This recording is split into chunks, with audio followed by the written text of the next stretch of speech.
Hello दोस्तों, मैं हिमांशु शेखर आज आप लोगों को नितिन कामत के बारे में बताने आया हूँ। अरे नितिन कामत वही हैं जिन्होंने हाल ही में दुनिया के सबसे धनी आदमी एलॉन मस्क का इंटरव्यू लिया है।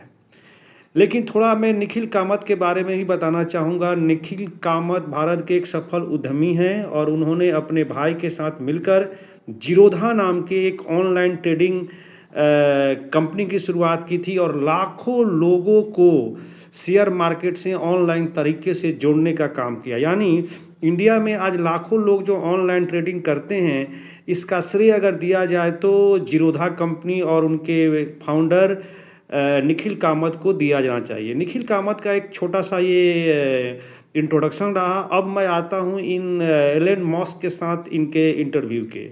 जब ये इंटरव्यू ले रहे थे एलन मस्क का सॉरी, तब उसमें कुछ बातें एलॉन मस्क ने कही, जैसे कि उन्होंने कहा कि भारतीय इंजीनियर, वैज्ञानिक और भारतीय प्रतिभाएं अमेरिका को काफ़ी फ़ायदा पहुंचा रही है। उस इंटरव्यू की मुख्य बातों में ये भी रहा कि उन्होंने कहा कि आने वाले 10-20 सालों में एआई इतना ज़्यादा आगे निकल जाएगा कि इंसानों के लिए काम के विकल्प ढूंढने पड़ेंगे। साथ ही उन्होंने ये भी बताया कि जिस तरीके से अभी बढ़ रहा है एआई और इसका यूज आने वाले कमिंग समय में इंसानों के लिए काम करना उनकी मजबूरी नहीं बल्कि उनकी दिलचस्पी बन जाएगी, मतलब लोग शौक से काम करेंगे। ये उस इंटरव्यू में उन्होंने कहा। जो उस इंटरव्यू का मुख्य बात है मैं उसको बता रहा हूँ, चूँकि इंटरव्यू काफ़ी वायरल हुआ था। काम मतलब मनुष्य को काम करना मजबूरी नहीं बल्कि उनकी इच्छा पर डिपेंड होगी। लेकिन एक बात उन्होंने और भी कही कि इस तरह के काम में तो शुरुआती में लोगों को काफ़ी अच्छा लगेगा, लेकिन बाद में लोग आइडेंटिटी क्राइसिस से जूझने लगेंगे। अब ये आइडेंटिटी क्राइसिस क्या होता है इसको भी समझ लीजिए। जैसे मैं एक टीचर हूँ, मैं पढ़ाता हूँ, तो लोग मैं भी अपने आप को एज ए टीचर रिप्रेजेंट करता हूँ। लेकिन और ये टीचर चूँकि मेरा ये पसंदीदा काम है इसलिए मैं करता हूँ। कोई इंजीनियर है, कोई डॉक्टर है, तो उनकी वो आइडेंटिटी है। लेकिन समय आने वाले कमिंग समय में जब सब काम एआई कर देगा तो लोगों की इस टाइप की आइडेंटिटी नहीं रहेगी, तब लोग को मजबूरी बस काम करना पड़ेगा। ये आइडेंटिटी क्राइसिस का मतलब है।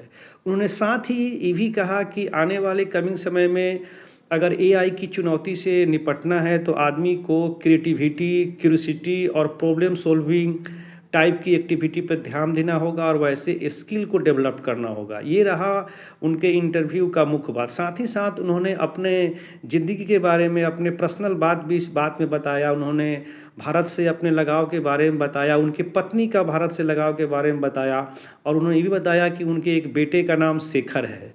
ये मुझे भी जान के बहुत ताज्जुब हुआ कि एलॉन मस्क के बेटे का नाम शेखर है और ये निजी उनका खुलासा भी था।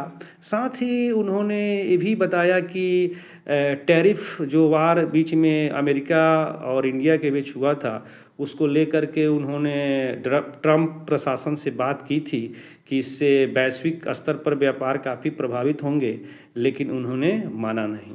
चूँकि ये इंटरव्यू अभी हाल फिलहाल में काफ़ी वायरल था, इसलिए मैं सोचा कि मैं थोड़ा इस पर आप लोग को बताऊं। अगर आप लोग को ये अच्छा लगा होगा तो मेरे चैनल को लाइक कीजिए, सब्सक्राइब कीजिए, लोगों में शेयर कीजिए और निखिल कामत के बारे में ज़रूर जानिए और उनके प्लेटफॉर्म के बारे में, क्योंकि बदलते समय के अनुसार ऑनलाइन ट्रेडिंग और शेयर बाज़ार से जुड़ना एक बहुत बड़ी हम लोग की मजबूरी बन जाएगी। जो लोग इसमें पिछड़ जाएंगे वो पिछड़ते चले जाएंगे और जो आगे बढ़ेंगे वो बहुत आगे बढ़ जाएंगे। Thank you.